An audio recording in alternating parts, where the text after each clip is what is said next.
We had bread and butter and everything completely eaten that you could see. It was rat marks. And then we had the rats jump over the shoes. As a matter of fact, she's 3-year-old now. She was 6 or 7 weeks old when one got into a cot. Tony was only 1.5 years. I was out here making a bottle. She was bottle fed. And as I made the bottle to take it in, I keep them regular to feeds because they sort of sleep right from 9 o'clock at night till nearly 6 in the morning. I just made the feed and Tony wanted to go to the toilet, so I brought him out here and put him on the popo.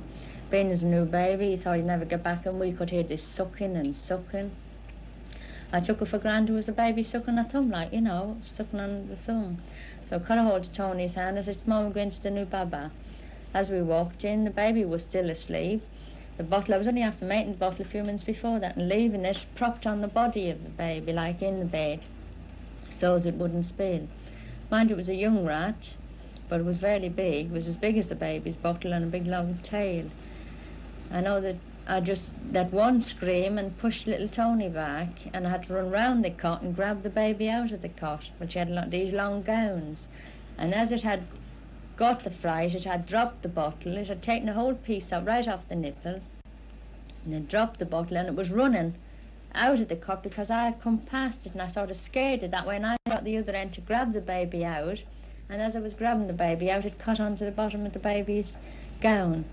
I had to hit it off in hysterics.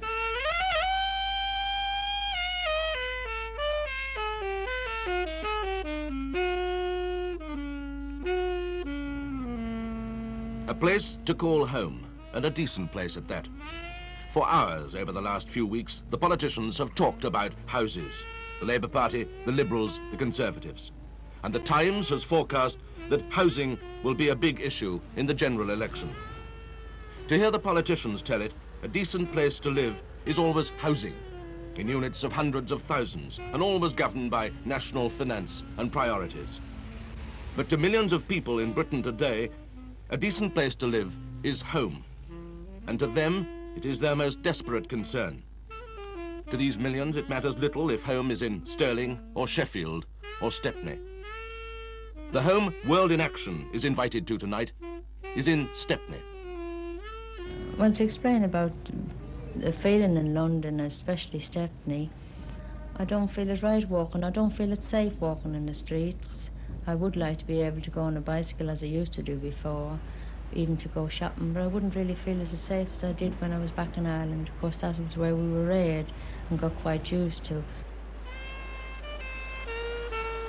Our hostess in Stepney is Mrs. Bradley. Her husband, Tom Bradley, is in the building trade, an unskilled painter. In work, he earns 11 or 12 pounds a week, but he's often out of work. That's the way the building trade goes. Oh, in particular, Ailey Street, I really feel deadly. It's like a black wall to me, or a blank wall, if you understand what I mean. If you were to be running away from someone and run up against a blank wall, that's what Ailey Street is to me, because I passed through it in fear. Like when we first came here, there was prostitutes getting picked up and we couldn't walk along, couldn't go to the doctors on my own without one of the children.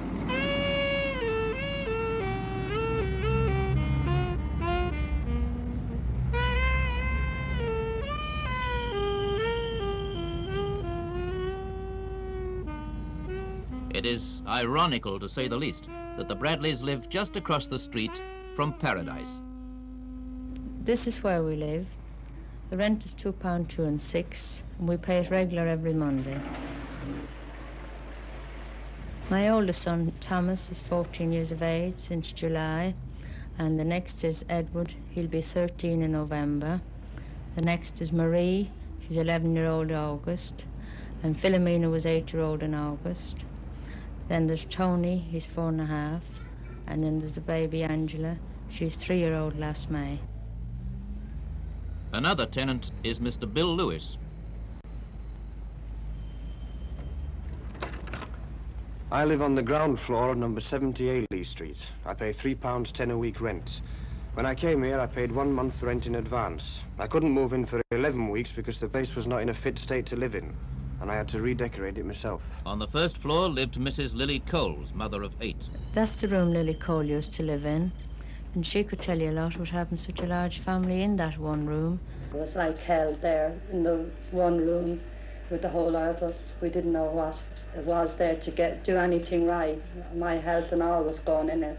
There was work all the time there, when you'd be looking after the children. Even if they were sick, there was no way of them getting well quick enough because they were in the one room and the other children wouldn't leave them alone because they'd be all on top of one another. So if one got a cold, they all got it. Mrs. Coles has been rehoused by Stepney Council, but she remembers.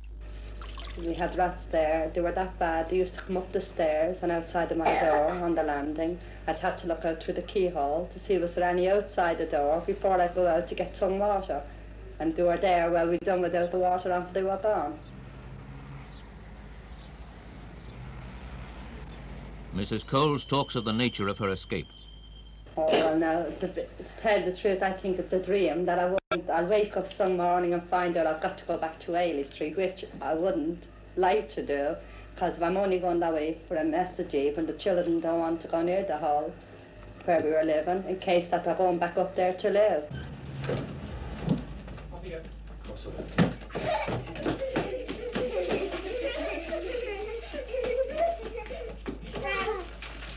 Go in and give Angela some. Give Angela one. Me? Now then put the rest of the Philomena. We've been 4 years here, and when we first came here we had water come right through here and come right through here. And it poured and poured down. We had to have sacks and buckets and baths, everything to soak it up. When we sent for the landlord, he merely told us that there was nothing he could do. We'd have to wait until he could get somebody. He couldn't get a proper builder to do it. We had a chap come up here looking for him, and when we had a chat with him on the stairs telling him where to find the landlord, he said the landlord won't pay the proper money, he said. So it was nearly about 8 or 9 months before we really got it done. Consider the Bradleys' condition. 8 people sleeping in 2 rooms. For them, how did it all begin? Well, we were born in Dublin, and we were raised in Dublin until the war started. And my husband first came over here, and then he came to join the RAF, and I joined about 4 or 5 months later. After we were married, we were in Wolverhampton for several, nearly 8 years, between 5 and 8 years. And I lost my first baby there. Then eventually we came to London in '58, and we first started off in a rest centre. We walked the streets after being disappointed after a flat my husband was after, and we were in the rest centre 5 or 6 weeks before Tony was born. Then after Tony was born, he went into hospital where he took pneumonia when he was 5 weeks old. It was, a matter of fact, it was on Boxing Day. And they took him in with double pneumonia and bronchitis in the London hospital. And a couple of months after, and a couple of weeks after, was in the January, we fell lucky in getting a one-room place downstairs in this house. Well, we moved in on the January, and we were a matter of about 5 or 6 weeks in, and we couldn't understand the banging of the doors underneath. Then we discovered that it was up to 3 and 4 in the morning, and Mr. Bradley went down the stairs one morning. He stayed in the corner of the, like in the dark, and he discovered that there was 3 or 4 girls working on the ground floor, prostitutes I should say, and the men was going in back and forward, colours, Indians, all types. All we could hear was the whole door banging. But we were the room underneath, over it rather. The children was getting awake and going back to sleep and so on. So we mentioned to the landlord, and he said no, that we were wrong. However, the man that was downstairs, he used to come regular about 12 o'clock every day, and the man that was there, he came asked me once, would I scrub out there? I asked Mr. Bradley, would I do it? And he said, no, you'll do no such a thing. He said, you know what's going on. I said, well, the man just asked me a question, so I more or less thought I'd ask you. However, it turned out that the police was round inquiring. They asked me to help them to catch these people, that they couldn't get the man that was running these girls, if you understand. So it was run about 3 or 4 months before they got them convicted, and they got them out. The landlord was taking nearly £15 a week, and was marking on a rent book about £4, and he used to mark the rent book about once every 5 or 6 weeks for them. I heard them arguing over it, and I was there several times, happened to come down the stairs on my way out with the children in the hall, putting them in the pram and that, and I'd have to wait and the door would be open and I'd see them paying him out so much and see him taking them regular every week. He got £15 or if not £20. I couldn't allow the boys out or the girls out. Actually, there was no proper place for them to play, and if they did go to play around the corner, the people around the corner sent them away, tell them to come around their own place. And the front of the street being so busy with traffic that we couldn't let them play, and then we couldn't let them stay in and out of the house because of the rats in the house. So more or less the front bedroom has been their playground, although we've got good furniture in it, decent furniture, and they've had to play on the beds most of the time. This is Tom Bradley. If you ask Tom Bradley where he lives, he'll say in the City of London. And as everyone knows, the city is rich. Mr. Bradley is not.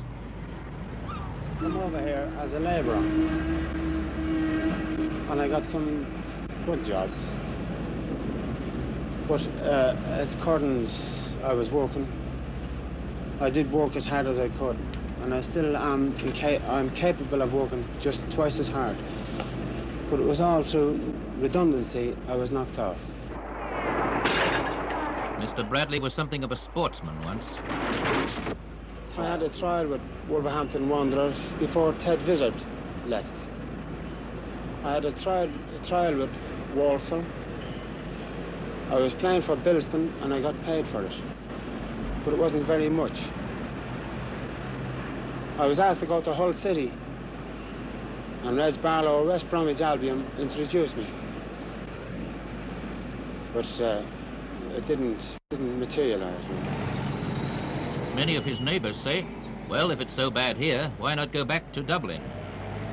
Went back to Dublin after I left the RAF, and I made an application to my father's employer to get a job.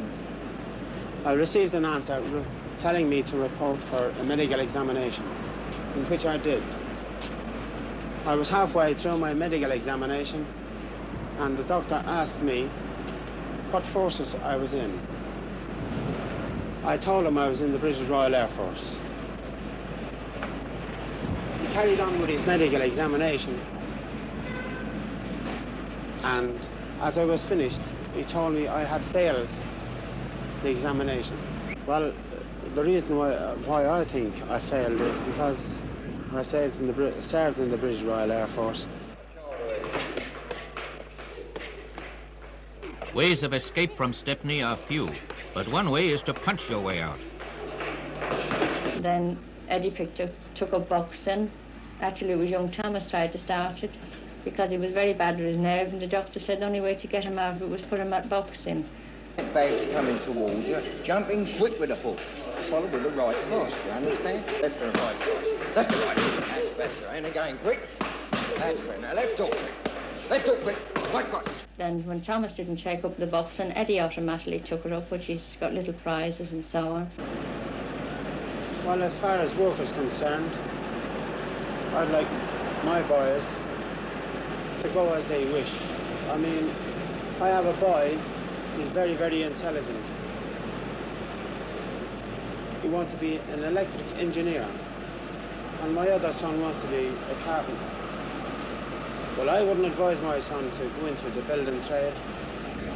Otherwise, I wouldn't be in the same predicament as what I'm in at the very moment. The intelligent boy he talks of is his eldest son, Tommy. And we put young Thomas at the accordion because we couldn't get a piano up the stairs in here, and the piano would be very expensive. So we knew a small accordion wouldn't be so expensive. My sister went half in the deposit, and she still goes half in like 6 or 8 weeks' money. She pays it, and the next 6 or 8 weeks' money I pay, if I can afford it. If I can't, she helps out and pays that one.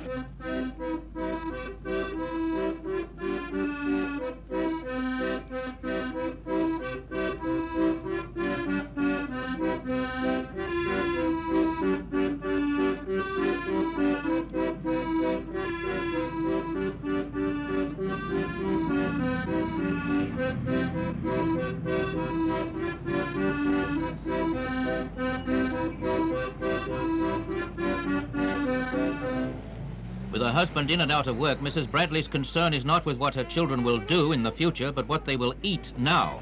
Well, I cut out an extra, something like now, the kids come home from school and they might have sausage and beans and chips. For one might have that. The other boy might have bacon and egg and spaghetti.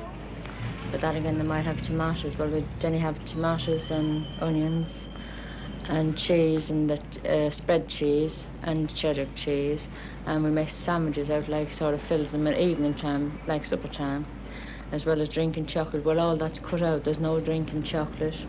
We have to cut out the extra flakes in the mornings. More or less the flakes is got for the smaller children. Young Thomas and Eddie will just maybe have fry bread and a couple of mugs of tea going to school, maybe just tea and bread and butter after school, and the flakes, or if it's Rice Krispies, or that it goes for the others. If there isn't enough, it's just put down for the smaller ones, and the big ones have to go without.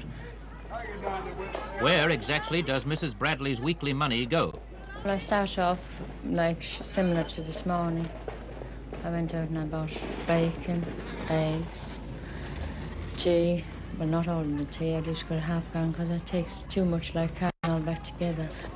Our meat alone runs about £3.10. Starting off with Sunday, as I say, the chicken, and then I get a leg of roast or a piece of bacon, maybe run about 8 bob, maybe 10 bob. Well, what I sort of boil cabbage in the same water as the bacon is boiled in, because most of the family is not keen on peas, although they will have a little bit of peas.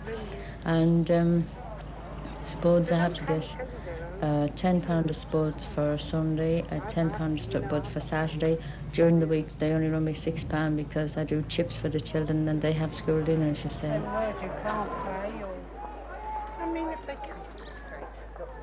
My mother and father sleep in a bedroom with 4 children. Our names are Maria Bradley, Philomena Bradley, Tony Bradley and Angela Bradley. Thomas and Eddie sleeps outside in a put-you-up. We hear the traffic when the whole 4 of us are going to bed. And in the morning I am the first awake. It's the only one has to be washed 3 and 4 times a day. It's so difficult to keep them clean here, even to get them bathed. On a Saturday here, we have a job trying to bath their hair and give them a proper wash. Tony in particular has to be scrubbed, not washed, from the stairs and the debris where they play. Do you want to wash your hands? And I'll wash it. I'll move back, move back. Right. We have to scrub them every time. I must scrub you. What have the Bradleys done to get out of their obviously awful home? Have they tried? I did try to get a mortgage from Barry's estate agency in Hendon Centre, but they were asking a very high price, in which I couldn't provide. How much? They were asking £300, actually. Well, I first wrote up to agents, and when I wrote, the thing was always the same, because they seemed to want a deposit, and the mortgages, they couldn't supply us with a mortgage because of Tommy not being in constant work. What are the Bradleys' chances of financing a new home? Roy Brooks, the estate agent, explains. Of course, I can't help these people. Building societies can't or won't. Building societies won't look at you if you earn under 20 quid a week. The building societies in this country don't build houses, you know. We've tried very hard as regards to trying for places. I have the papers, letters. I wrote to everybody as far as trying to get a place, and even when this notice to quit come along. I tried everywhere possible. I tried all the different buildings, house agencies and so on. Everyone, the minute we mentioned we had 6 children, we were put completely down. What chance, if any, do the Bradleys have of getting a council house? Councillor Edith Ramsey of Stepney. This family has 44 points. The others, some of them have more than 50, and in fact, I don't see any likelihood of any of those 132, and there are many others who aren't on the housing list, being rehoused, because all accommodation is required for people who must be rehoused because they live in clearance areas, their homes are to be demolished, and they must be given a place to live in. Not only do the Bradleys have little or no chance of getting something else, there's a constant threat over their existing home. Well, it came in the morning by registered post, and it was rather a shock, really. When I opened it, I didn't exactly know what to think as I read it. And then I did get a bit upset, although I didn't say anything to the kiddies because Tommy was at work. And when he came in on the dinner time, I just put the letter down in front of him. And he said, "Register letter for me." I said, "No, for both of us." So he looked at it. Before he looked at it, he said, "I suppose I've won the pools." I said, "No, you haven't won the pools." It was, of course, what is known in Stepney and other such areas as the paper, the landlord's notice to quit. Its arrival at number 70 Ailey Street made the Bradleys face again the prospect of the community home. Well, to go back to the restaurant would be the last of my dreams, you might say. I had in mind in desperation thinking, and many's the nights I've lay awake thinking. I've thought many a way out of perhaps gassing the kids and myself, and then I thought to myself, perhaps I must be going loony with worry. I didn't like it at all. As a matter of fact, I don't know how I let my little family go in there. Otherwise, just for the night. But they stopped there for 5 weeks.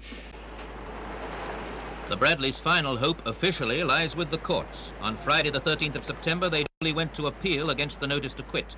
Unofficially, hope resides only in action groups, in the tenants' associations. Well, 3.5 years ago, a new landlord took over this property, and he tried to charge us an exorbitant rent, an increase of £1.17 a week on the present rent. The tenants were determined not to pay it. They were shocked with such an increase. They formed a tenants association with the main aim of not paying this exorbitant rent. They were issued with notice to quit, but this still did not deter them. They still decided to carry on and fight the case.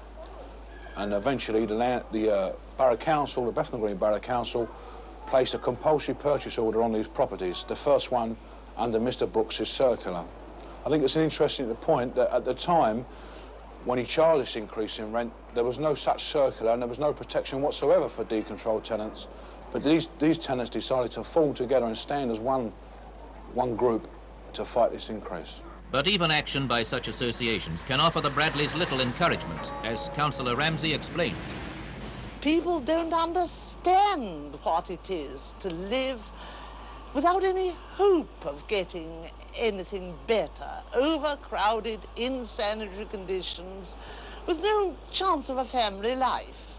Nor can they do anything at all. A few people do manage to put down a deposit and buy a house. But where are the houses to buy? They're at fabulous rents, even if they're obtainable. That's it. You simply wait. You wait on a list. Come the time to quit, what can the Bradleys expect? Thomas Farr, who has fought many evictions, explains.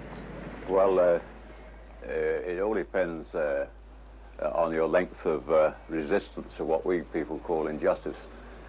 On the first occasion, for instance, the police might deal with you quite fairly and regard you just as a sort of a first-timer in these affairs, like when you're conduct yourself, say, in a peace movement, tenant struggles. But if you persist in trying to overcome what we call moral injustice, then you very soon find that you're up against it really, and you need to take every precaution to see to it that you're dealt with fairly and in accordance with the law as it stands. As the law does stand, how strong is it on the tenant's behalf? A lawyer experienced in property cases explains. And while there aren't enough houses and flats to go around, then plainly there must be abuses. Of course, the law can intervene to assist and ameliorate the worst parts of the abuses. For example, by restoring control, by giving powers back to the rent tribunals. But in my opinion, and it is only a personal opinion, I don't think myself that until we have enough houses in this country to go around, the law can do very much to prevent effectually abuses of tenants. The Brad came out with one crumb of comfort. Instead of having to quit in 28 days, they were given a stay of 8 weeks. But tonight, 5.5 of those 8 weeks have gone, and one has the fear that they are almost back where they started.